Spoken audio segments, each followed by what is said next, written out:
Leopold Seyffert, a great portrait painter, at work. Leopold Seyffert, N.A., one of America's foremost portrait painters, portrays for the public and for students his method of painting a portrait.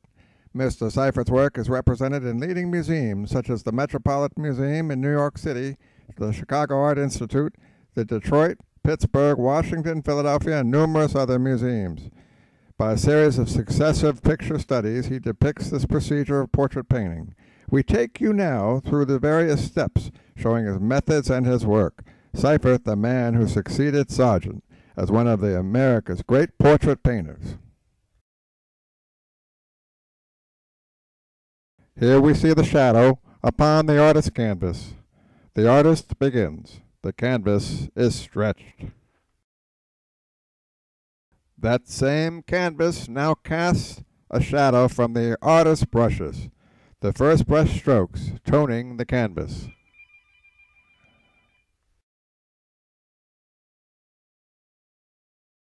Here we see the model, Devitt Welch, the famed illustrator from the First World War. The artist poses the sitter with care as to position and lighting.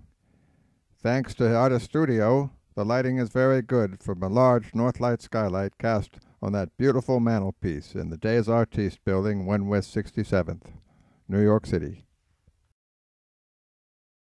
The essential lines and shadows are placed to show the drawing from the start. Here we see the artist in his oval palette as he begins to work. An interesting view of Seyffert's hands, a combination of strength and symmetry. You can see the lively use of the brush in the second step, indicating the development of color and form. Here we have a view of the artist's studio. On the table on the left is the ice bucket, a cigarette box, and other and sundry items. And on the stand, the model stand for Devitt Welch, is either a spittoon or a heater. We're not sure which. Here the artist is viewing the portrait. One can see the fresh and lively brushwork in this painting with the close-up of the portrait as it progresses. And here we see the final portrait framed.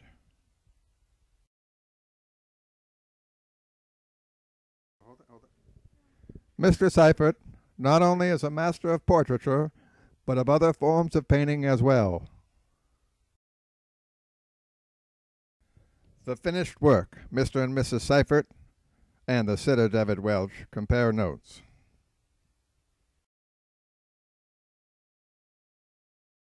Here we see the artist relaxing with a cigarette and his portrait of famed Owen D. Young, 2 times on the cover of Time magazine.